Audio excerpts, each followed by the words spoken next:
पूरे देश में तो अब ईडी का फुल फॉर्म है एकनाथ और देवेंद्र फडणवीस।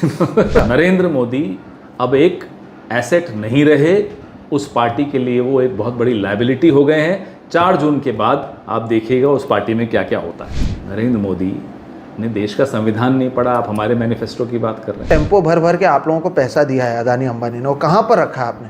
प्रधानमंत्री ने कहा है कि अदानी अंबानी टेम्पो भर भर के पैसा दे रहे हैं राहुल गांधी को, इसलिए तो आप लोग जिक्र नहीं कर रहे हैं। कहाँ रखा है आपने इतना पैसा? और 2019 के राहुल गांधी और इस आज के समय के राहुल गांधी में क्या फ़र्क आप देखते हैं? घर छोड़ के हिमालय भी चले गए थे, इमरजेंसी के खिलाफ भी लड़ रहे थे, चाय का भी काम कर रहे थे और MA in entire political science भी कर रहे थे। एक ही वक्त में वो आदमी क्या क्या हासिल कर दिया हमें समझ में नहीं आता। जैसे अब 10 साल में एक ही वक्त में उन्होंने, पप्पा ने यूक्रेन का वॉर रुकवा दिया, पप्पा ने गाजा का वॉर रुकवा दिया, पप्पा मणिपुर कुछ नहीं कर पाए।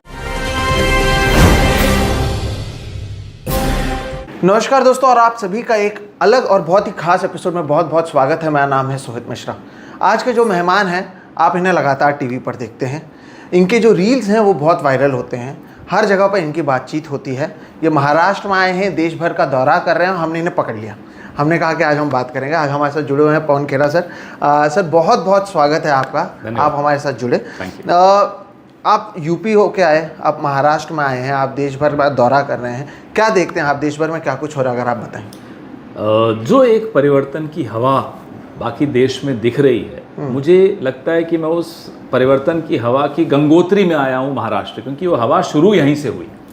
जो लोगों को के मन में एक विचार आया महाराष्ट्र में कि गलत किया, एनसीपी के 2 टुकड़े कर दिए, शिवसेना के 2 टुकड़े कर दिए, एक सरकार को किस तरह से गिराया गया, ईडी को इस्तेमाल किया, सीबीआई को इस्तेमाल किया। पूरे देश में तो अब ईडी का फुल फॉर्म है एकनाथ और देवेंद्र फडणवीस, क्योंकि ये ईडी की सरकार है।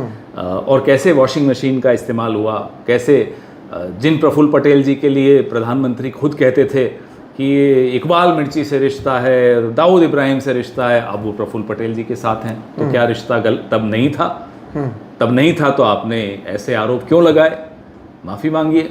जिन अशोक चव्हाण जी के लिए कहते थे आदर्श घोटाले में शामिल हैं, या तो वो आरोप गलत थे तो माफ़ी मांगे देश से और कांग्रेस से और अशोक चव्हाण जी से, और अगर आरोप सही हैं तो अब उनके साथ क्यों बैठे हैं? तो ऐसे सवाल महाराष्ट्र के लोगों के मन में तो आ ही रहे हैं। अजीत पवार एक और उदाहरण है, छगन भुजबल एक और उदाहरण है, ऐसे अनेक उदाहरण हैं। तो जो वॉशिंग मशीन है, बड़ी महंगी वॉशिंग मशीन है, 8,500 करोड़ इलेक्टोरल बॉन्ड्स में मिले थे, उससे खरीदी है ये। उस वॉशिंग मशीन का सबसे ज़्यादा अगर दुरुपयोग कहीं हुआ है तो महाराष्ट्र में हुआ है। असम में हेमंत बिस्वा शर्मा भी उसमें धुलकर आ चुके हैं बाहर, अब सफ़ेद दिख रहे हैं, लेकिन महाराष्ट्र में बहुत ज़्यादा अनेक नेताओं पर हुआ। तो हम तो प्रधानमंत्री जी से एक ही सवाल पूछते हैं कि जो 2014 और 19 के चुनाव में आप पूरे प्रचार में हमारे नेताओं के खिलाफ आपने भ्रष्टाचार के आरोप लगाए थे, अगर वो आरोप सच्चे थे तो उन नेताओं को अपने पास क्यों लिया, और झूठे थे तो माफ़ी मांगी। जी, आप जो कह रहे हैं, आप ये भी है लाजिब कि आप कांग्रेस पार्टी से हैं, तो आप कह रहे हैं कि हालात अच्छे हैं। दूसरी तरफ बीजेपी जो है वो कहती है कि 400 पार वो आ रहे हैं। नरेंद्र मोदी मुंबई में हम बैठे हैं सर, परसों वो आए तो पहले वो गए नासिक, फिर गए वो कल्याण, फिर मुंबई में रोड शो किया। आज जब हम बात कर रहे हैं शाम को शिवाजी पार्क में वो रैली करने वाले हैं, क्या आपको नहीं लगता मोदी इफेक्ट का असर पड़ेगा? उसके साथ में एकनाथ शिंदे भी हैं, अजीत पवार भी हैं, देश में अलग अलग जगहों पे हैं। आपके यहाँ से गए हुए अशोक चव्हाण हैं उनके साथ में, मिलिंद देवरा हैं उनके साथ में, तो फर्क तो पड़ेगा। मैं तो कह रहा हूँ, और भी किसी को ले जाना है तो ले जाए, कोई दिक्कत नहीं है। जहाँ जहाँ नरेंद्र मोदी जी की शक्ल दिखती है वहाँ भारतीय जनता पार्टी के और उनके गठबंधन के वोट सीटें कम होती चली जा रही हैं। अच्छा, नरेंद्र मोदी अब एक एसेट नहीं रहे, उस पार्टी के लिए वो एक बहुत बड़ी लायबिलिटी हो गए हैं। 4 जून के बाद आप देखिएगा उस पार्टी में क्या क्या होता है। ये क्यों कहते हैं आपकी वो एक एसेट नहीं लायबिलिटी हो गए हैं? भाई, अगर घाटकोपर के रोड शो में, जहाँ गुजरात बाहुल क्षेत्र है, गुजरात से बसें भर भर के लानी पड़ रही हों, तो आप समझ सकते हो 10 साल में इन्होंने क्या हासिल किया, क्या लोगों को जीता, उनके दिल को जीता। आप खुद, आप बड़े जाने माने पत्रकार हैं, आपको मालूम है गुजरात की में क्या स्थिति हुई है इस चुनाव में, आपको मालूम है राजस्थान में क्या स्थिति हुई है इस चुनाव में, आपको मालूम है उत्तर प्रदेश में क्या स्थिति होने जा रही है इस चुनाव में। तो अब नरेंद्र मोदी का वो असर उल्टा पड़ने लग गया है। हम तो चाहते हैं कि वो और प्रचार करें।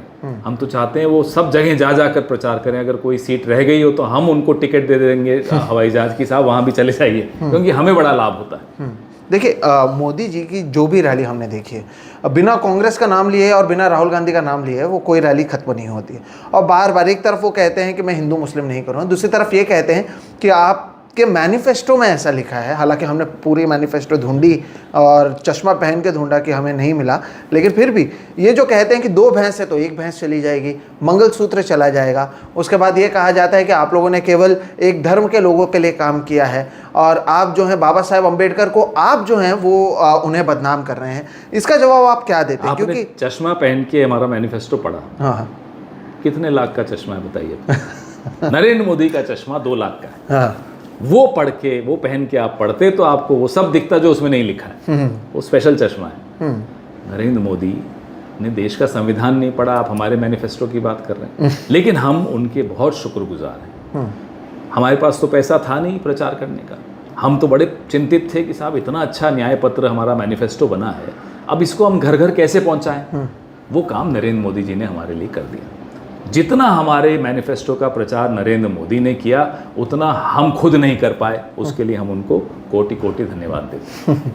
आपने संविधान का जिक्र किया तो एक जो भाषा हर जगह पे हो रही है तो उसमें इंडिया अलायंस की ओर से सर ये कहा जाता है कि संविधान बचाने के लिए भी ज़रूरी है कि नरेंद्र मोदी आ रहे हैं। ये क्यों लगता है आपको कि संविधान, अगर नरेंद्र मोदी आते हैं वापस तो संविधान जो है वो बदला जाएगा या संविधान में संशोधन किए जाएंगे, या संविधान को बचाना है तो इंडिया गठबंधन को लाना चाहिए? ये बात कब शुरू हुई?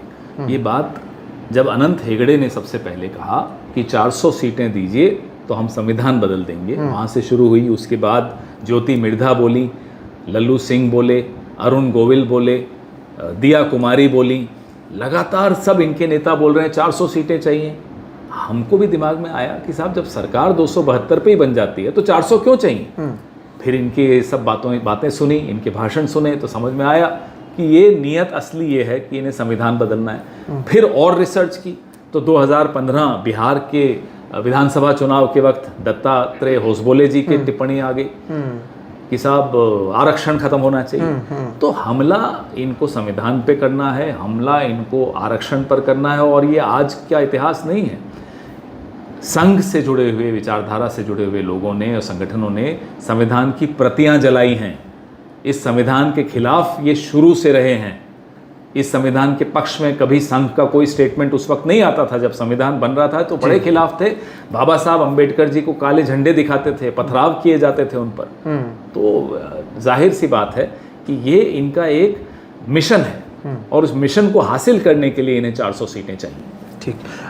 सर अगर बात करें इस पूरे चुनाव की तो आप लोगों के साथ 4 चरण हो चुके हैं। जब हम बात कर रहे हैं कुछ दिनों में 5वें चरण का जो है मतदान भी होने वाला है। ऐसे क्या मुद्दे हैं जो आप लोगों के सामने लेकर जा रहे हैं? एक तो हमने बात की कि भारतीय जनता पार्टी अगर आती है तो संविधान को बदला जाता है, इसके आपने कुछ तथ्य दी, लेकिन आप लोगों को जनता क्यों चुने? ऐसे कौन से मुद्दे हैं जिसे लेकर आप जा रहे हैं? देखिए, जो न्याय यात्रा और न्याय यात्रा से पहले भारत जोड़ो यात्रा निकली, भारत जोड़ो यात्रा के पीछे क्या मकसद था कि एक भारत की जो आत्मा है उस पर हमले प्रहार पिछले 10 साल से बहुत हो रहे हैं। तो उस आत्मा को जीवित रखने के लिए ज़रूरी है कि कोई भारत को जोड़ने के लिए निकले, उसके जो जख्म है उसको सहलाने के लिए निकले, जो राहुल गांधी ने बखूबी किया। लेकिन इसके साथ साथ संवाद भी हुआ, कई वर्गों से संवाद हुआ, नौजवानों से हुआ, महिलाओं से हुआ, आदिवासियों से, वंचितों से, शोषितों से, दलितों से, माइनॉरिटीज़ से, सब किसानों से, पत्रकारों से, सबसे संवाद हुआ। और उस संवाद का जो निचोड़ है वो उस न्याय पत्र में आपको दिखता है। लोगों के मन की बात दिखती है, जो लोगों को आकांक्षाएं हैं अपनी राजनीति से, देश की राजनीति से, देश के राजनीतिक दलों से, वो हमने उस न्याय पत्र में रखा है। तो हमारा एजेंडा हमारा नहीं है, इस देश का एजेंडा है। हमारा न्याय पत्र हमारा नहीं है, इस देश का न्याय पत्र है। ये हमारे मुद्दे हैं, ये हमारा नैरेटिव है। ठीक। देखिए पवन सर, जब भी प्रधानमंत्री कोई बात करते हैं तो हम बहुत गंभीरता से लेते हैं क्योंकि देश के प्रधानमंत्री बात कर रहे हैं। तो मेरा अगला सवाल यही है कि वो जो टेम्पो भर भर के आप लोगों को पैसा दिया है अदानी अंबानी ने, वो कहाँ पर रखा है आपने? प्रधानमंत्री ने कहा है कि अदानी अंबानी टेम्पो भर भर के पैसा दे रहे हैं राहुल गांधी को, इसलिए तो आप लोग जिक्र नहीं कर रहे हैं। कहाँ रखा है आपने इतना पैसा? हम तो इंतज़ार कर रहे हैं ईडी आएगी। रोज़ हम इंतज़ार करते हैं सुबह सुबह कि साहब ईडी आए, सीबीआई आए, इनकम टैक्स आए। टेम्पो के नंबर भी प्रधानमंत्री के पास होंगे, जाहिर सी बात है, पता नहीं क्यों नहीं भेज पा रहे। या तो अपने दोस्तों को बचा रहे हैं या हमें बचा रहे हैं, हमें नहीं मालूम। लेकिन प्रधानमंत्री को शोभा नहीं देता ऐसी हल्की बात करना। एक उदाहरण मैं आपको देता हूँ। एक इंटरव्यू में, एक रैली में, भाषण में कहते हैं कि कांग्रेस ने पिछले 70 साल में मुसलमानों पे सब कुछ लुटा दिया। दूसरे दिन दूसरी रैली में बोलते हैं मुसलमानों के लिए कांग्रेस ने कुछ नहीं किया। अब ऐसे प्रधानमंत्री को कौन गंभीरता से लेगा? और प्रधानमंत्री के मुंह से निकला हर शब्द पूरा विश्व सुनता है, तो प्रधानमंत्री को अपने पद के वजन का ध्यान रखना चाहिए, उसकी मर्यादा का ध्यान रखना चाहिए, उसकी गरिमा का ध्यान रखना चाहिए। वो नहीं रख पाए। 10 साल में इन्होंने प्रधानमंत्री पद की मर्यादा को तार तार कर दिया है। अब आप कहते हैं कि उनकी बात को गंभीरता से लिया जाता है, उनकी बात को उनकी पार्टी के लोग गंभीरता से नहीं लेते। आप यूपी से आए हैं, क्योंकि हम प्रधानमंत्री की बात करें, आप कह रहे हैं यूपी में क्या माहौल देखते हैं? अभी तो हमने ये भी देखा कि जब प्रधानमंत्री एक मंदिर में जाते हैं पूजा करने, तो योगी आदित्यनाथ को ब्लर किया जाता है उसकी तस्वीर में। जब वो वीडियो में पूजा पाठ कर रहे हैं, पीछे बिठाया जाता है, ब्लर किया जाता है। पिछली बार उत्तर प्रदेश में कांग्रेस की जो हालात थे वो अच्छे नहीं थे।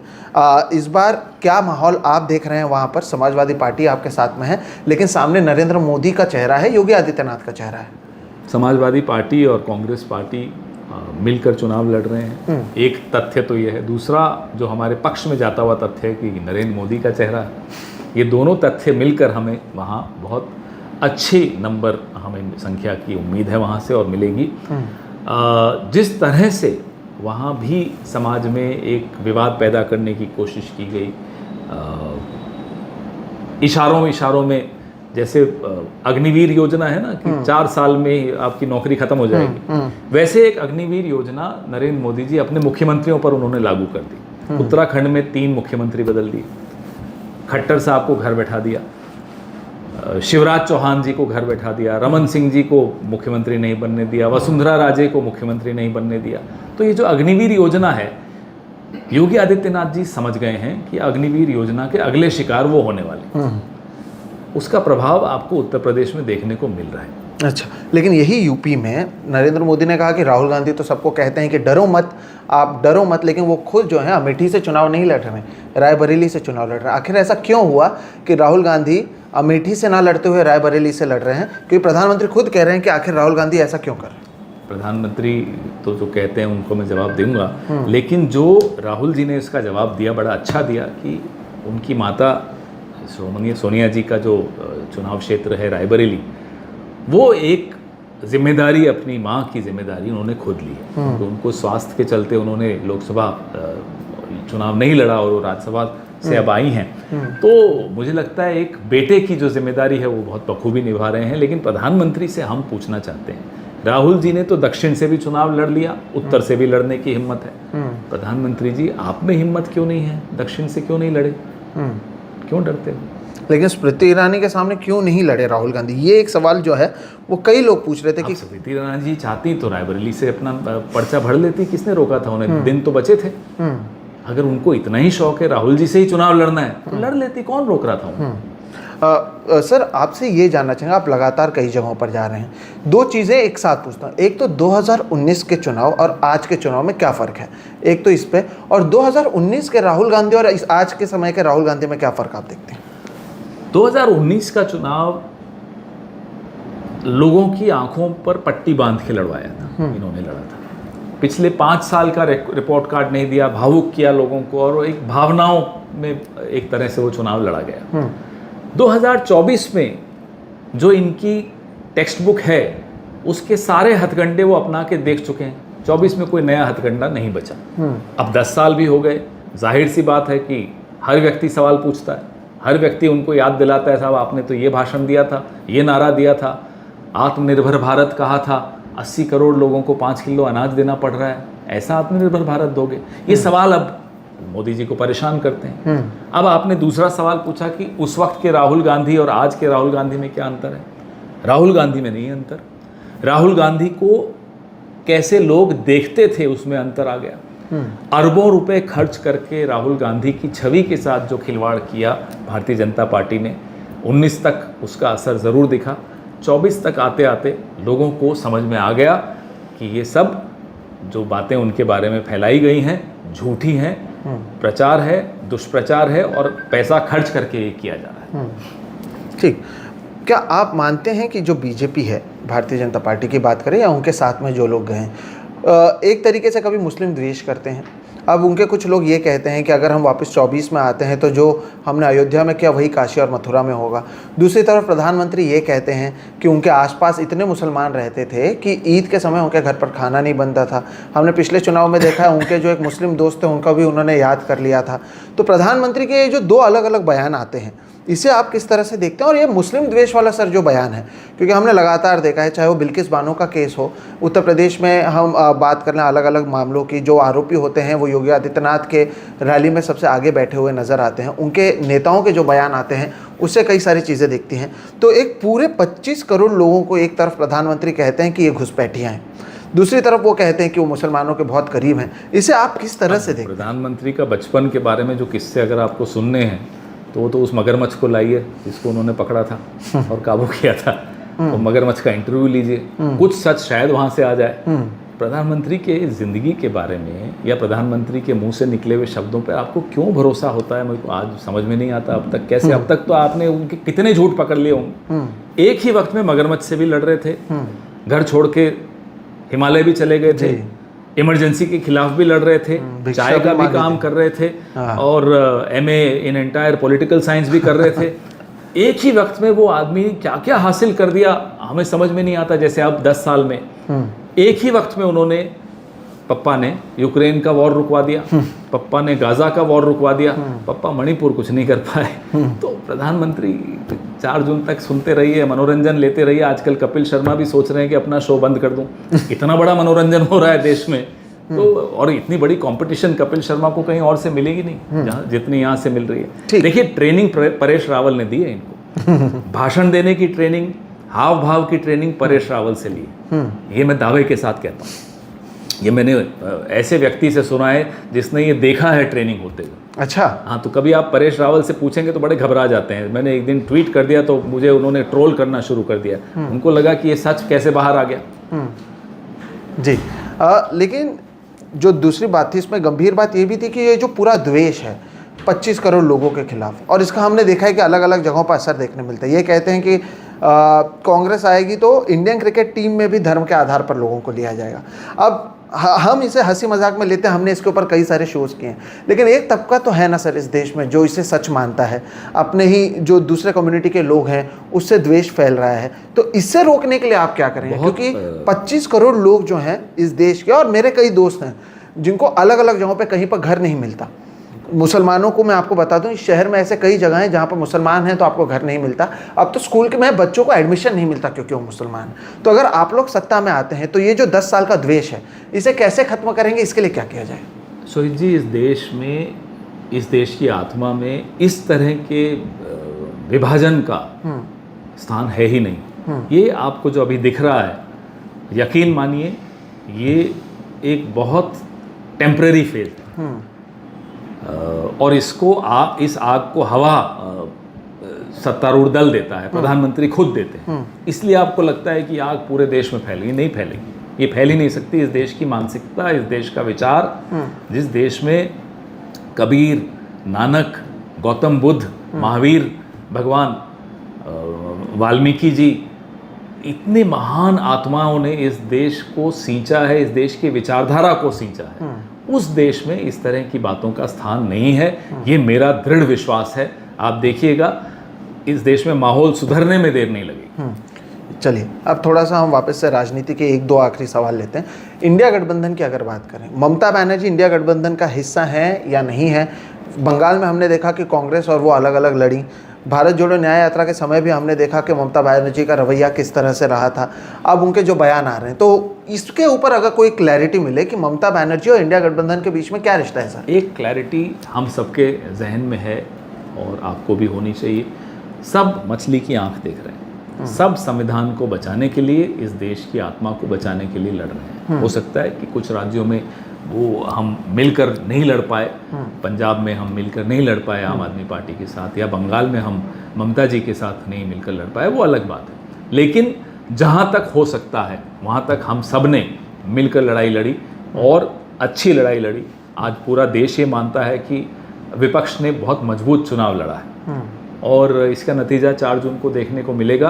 देश के संविधान पे कोई आंख उठाकर देख ले, वो फिर ये सत्ता में आ नहीं सकते, ये आप लिख कर दें। जी, लेकिन क्या अलग अलग विचारधारा, अलग अलग आइडियोलॉजी की जो पार्टी साथ में आई हैं, क्या वो आगे इस गठबंधन को ले जा पाएंगे? अब महाराष्ट्र की आप बात करें, उद्धव ठाकरे की जो शिवसेना है उनमें और आपके जो आइडियोलॉजी उसमें कुछ अंतर देखने मिलते हैं। ऐसे अलग अलग जगह के मैं आपको एग्जांपल दे सकता हूँ। तो फिर क्या, जैसे महाराष्ट्र में हमने जब महाविकास आघाड़ी की सरकार बनी थी तो एक कॉमन मिनिमम प्रोग्राम बनाया गया था जिसके आधार पर यह सरकार चल रही थी। बाद में उस सरकार को तोड़ा गया, टूट गई, क्या कुछ हुआ उस पर मैं अभी बात नहीं कर रहा।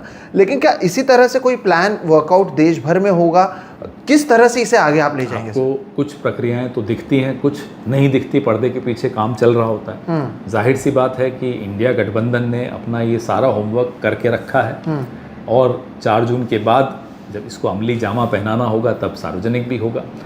और अलग अलग विचारधारा के दलों की आपने बात की। विचारधाराएं हो सकता है भिन्न हो, विचार एक है, आइडिया एक है, आइडियोलॉजी भले अलग अलग हो। वो आइडिया क्या है?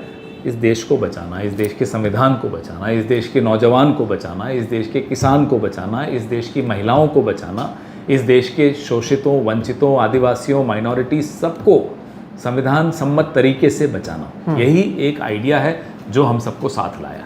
4 जून को अगर आपकी सरकार बनती है तो प्रधानमंत्री कौन बनेगा सर?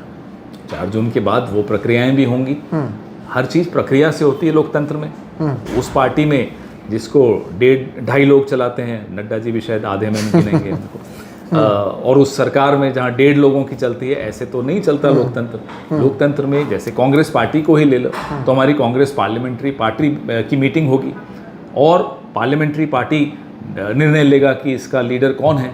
फिर गठबंधन के सब दलों की मीटिंग होगी, फिर तय किया जाएगा। तो प्रक्रियाओं के बीच में हम पहले ही बोल दें, ये अच्छी बात नहीं है। चलिए, आपसे रिलेटेड मुझे 2 सवाल पूछने थे। आपको गिरफ्तार करने की कोशिश की गई थी आपके बयान के आधार पर। दूसरी तरफ हम देखते हैं कि जो बयान कई सारे नेता दे रहे हैं, कोई कार्रवाई कहीं पर नहीं होती है।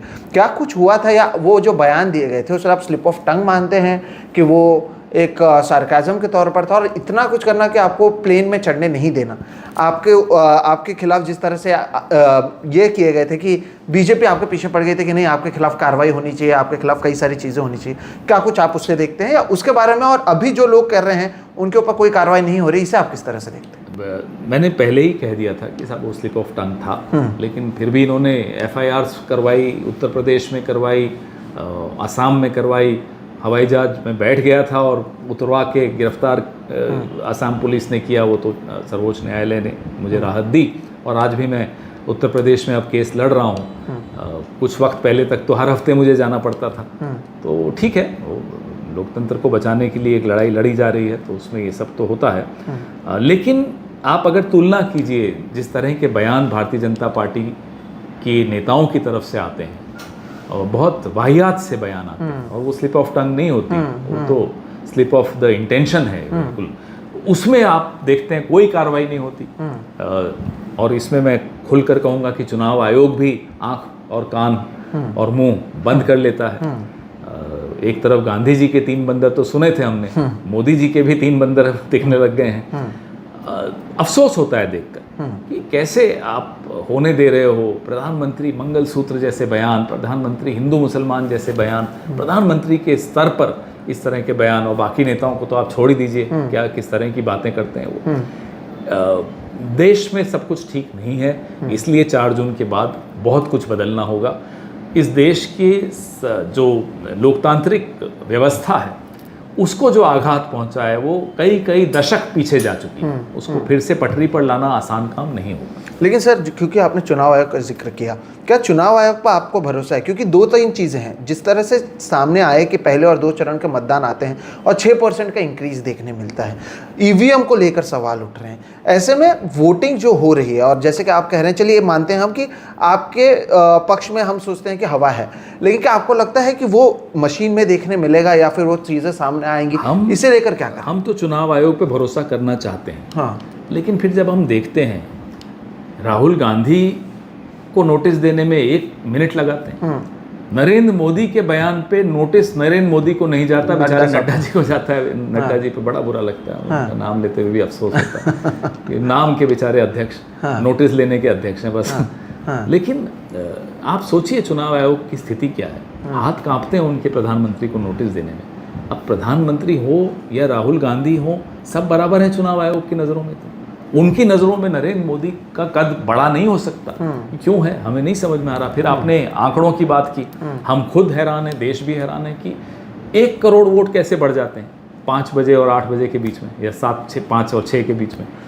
तो जो आंकड़े आए हैं उनको हम भी स्टडी कर रहे हैं। हम लोग भी बड़ी मुस्तैदी से ईवीएम्स के ऊपर निगरानी रखे हुए हैं, और फॉर्म C-17 के बारे में हम भी अपने जो एजेंट्स हैं, पोलिंग एजेंट्स हैं हमारे, वर्कर्स हैं हमारे, काडर है हमारा, उन सबको हम भी शिक्षित कर रहे हैं, ट्रेनिंग दी जा रही है उनको। ठीक, मेरा आखिरी सवाल है और ये आपके लिए पर्सनल सवाल है जो मैं खुद भी पूछना चाहता हूँ। मुझे लगता है कि बहुत सारे जो हमारे दर्शक हैं वो भी जानना चाहेंगे। हम उम्मीद कर रहे थे कि आपका नाम उस लिस्ट में आएगा, जो लिस्ट कांग्रेस की ओर से जारी की गई थी राज्यसभा के लिए या लोकसभा के लिए भी हम उम्मीद कर रहे थे। पवन खेड़ा कहाँ जाना चाहेंगे, और अब तक पवन खेड़ा लोकसभा या राज्यसभा में हम लोगों को क्यों नहीं दिखा? इस चुनाव के बाद तो मैं साबरमती आश्रम में जाके कुछ दिन बैठूंगा, क्योंकि इतना टॉक्सिक हो गया है ये चुनाव। और मुझे खुद कई बार अफसोस होता है कि कितना बोलना पड़ रहा है इनके खिलाफ, लेकिन अब क्या करें, बोलना ही पड़ेगा क्योंकि काम ही ऐसे करते हैं। तो रही बात राजनीतिक महत्वाकांक्षा की, तो सबकी होती है, मेरी भी है, जाहिर सी बात है। मेहनत कर रहे हैं तो हम भी चाहते हैं कुछ मिले, लेकिन जब नहीं मिलता तो कुछ घंटों का अफसोस होता है, फिर से वापस शुरू हो जाते हैं हम काम करना। पिछली बार जब नहीं हुआ था तो मैंने टिप्पणी की थी, मेरी तपस्या में कमी रह गई, लेकिन मैंने भगवान नहीं बदला, फिर से तपस्या शुरू कर दी। बिल्कुल, बहुत बहुत शुक्रिया सर, जिस तरह से बेबाकी से आपने बात की, जितने भी मुद्दे हमने उठाए, आपने जो बात की, मुझे समय दिया, इसके लिए बहुत बहुत शुक्रिया। अच्छा और हम उम्मीद करते हैं कि 4 तारीख के बाद एक बार फिर से आपसे बातचीत करेंगे, जो नतीजे आएंगे उस पर बातचीत करेंगे। लेकिन पवन खेड़ा, आप देश भर घूम रहे हैं, आप मुंबई आए और आपने समय दिया, और हमारे इस एक छोटे से चैनल को आपने इतना समय दिया, उसके लिए आपका हमारी तरफ से बहुत बहुत शुक्रिया। धन्यवाद, मुझे अच्छा लगा, मैं चाहता था, मैं इंतज़ार कर रहा था कि आप आमंत्रित करें तो मैं आऊँ। धन्यवाद। Thank you sir.